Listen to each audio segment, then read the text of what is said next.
Hello, you are listening to episode 3 of Long COVID Real Talk. I'm Catherine Marie. Today's episode, I want to talk about what to do when you feel alone. I think this is a really important topic because I feel like this all the time. And I think it takes a lot of preparation and thought to set the stage for yourself to be in a place of feeling comfort and safety while you're going through something that's really difficult in your life. I often think that I am alone, and one of the reasons for this is I do not live in the area where I grew up right now, and we moved out here.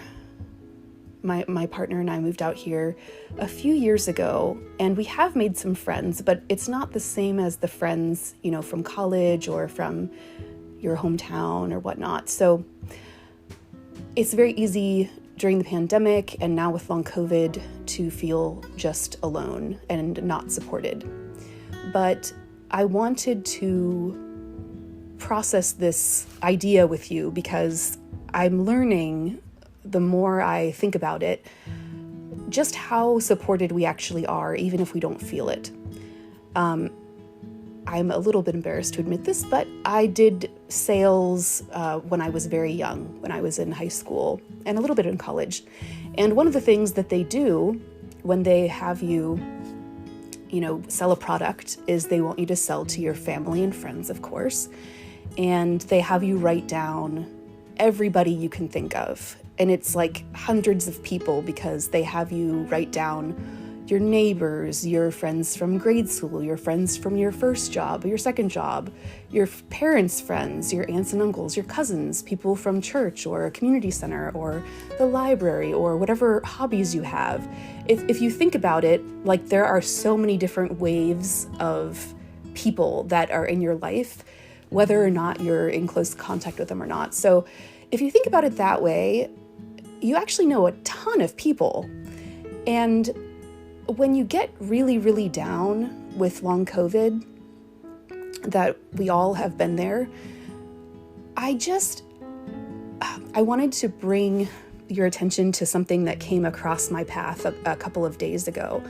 I used to be an ER nurse and then an ER nurse practitioner. And back where I used to live, there was a post that one of the people that I used to work with had completed suicide. And the person's post that I was reading was basically saying, hey, I don't care if it's been a million years since I've talked to you. Please call me.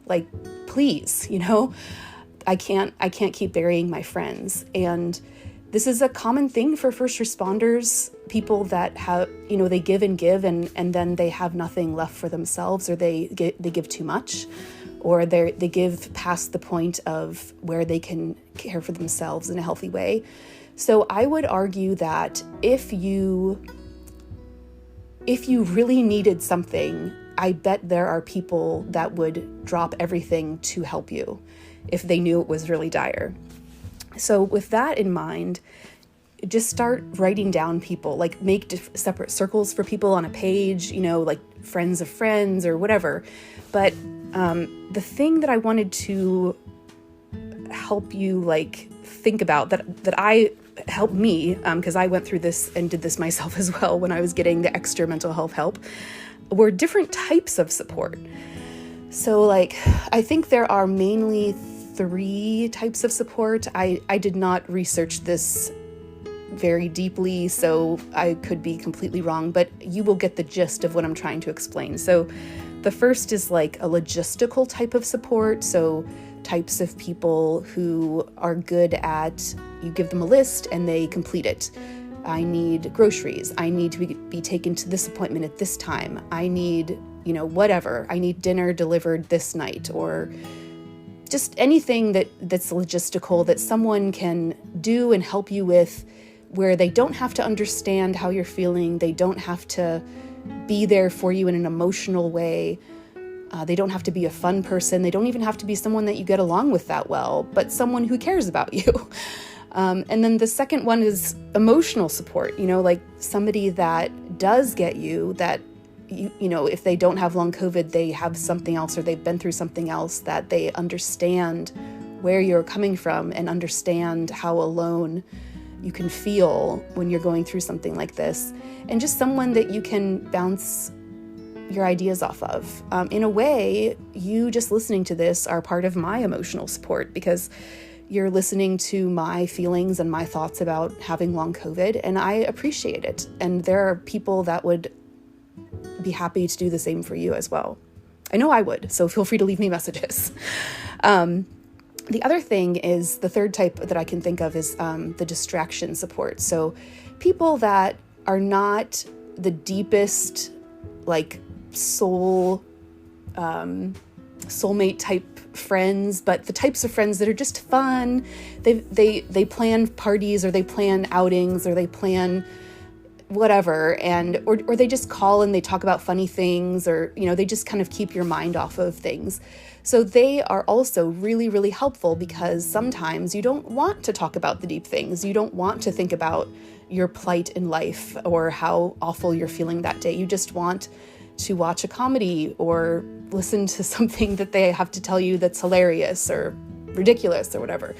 So anyway, these are the types of supports that you can have that are all over the board. And I think the other thing, in addition to just people that you know in your life, like friends and family members and people in your community, I think it's also important to remember the things that are structurally set up to help you if you are not feeling good. So you can listen to you can call the county. I think it's 211 to call a county to see what is available in a county. The suicide crisis line is 988. It used to be 1-800-273-TALK, but I think they simplified it to 988 because it was, easier to remember. I believe I don't know if it's that number specifically or if there's a different number. I know there's a different number that you can text, and it's like a crisis text line, since text is a lot more common now than it was, 20 years ago when the suicide hotlines were mostly just telephone, But you don't have to be suicidal to call them. You can just be feeling bad and just need to talk to somebody. This is why these people are there.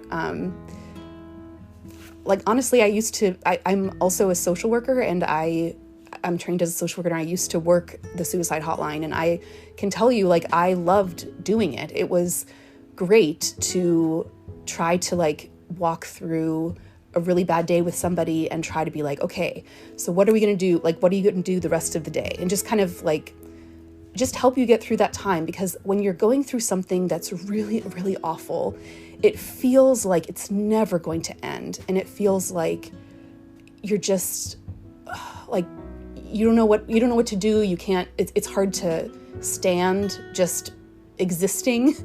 And it's just nice to talk to somebody to kind of pull you out of that and to remind you that this is not going to be the rest of your life. You're not going to feel like this forever.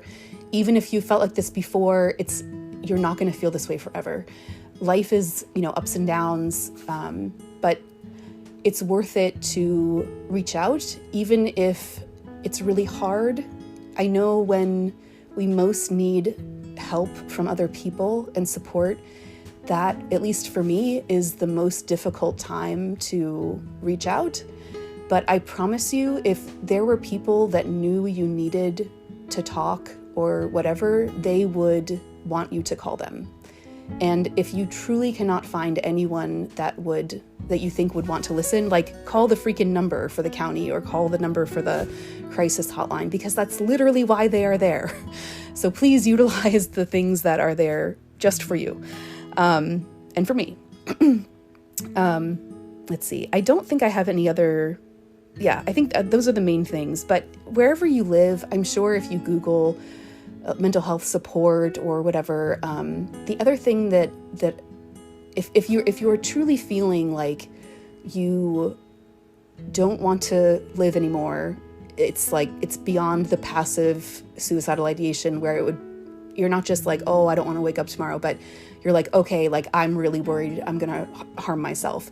Please go to the ER. Please call a friend to take you to the ER. Please walk into an ER. Don't just suffer for no reason by yourself alone. There are a lot of people who've survived dark times where they have felt really depressed. And I just don't, that's great that they survived it, but like, why would you survive it in like the most difficult way possible? Like, why not just reach out and try to get a little bit of a helping hand? You know, we've all been there. People who don't acknowledge that they've been there, like, great. But I think the most of us have been in a place where we have not wanted to be before, and we have appreciated when other people have been there for us. And the other thing that's really important to remember, at least for me, that I remember, is that when I'm going through something really, really awful, it allows me in the future to be somebody who has a much better understanding of what someone else is going through because I've been there myself. Like, just when you're going through something so hard and your chest just feels so heavy and you just existing is hard, talking to somebody who understands what you're going through, who's been there, who has also suffered in the same or a similar way, that is one of the greatest gifts you can give someone else.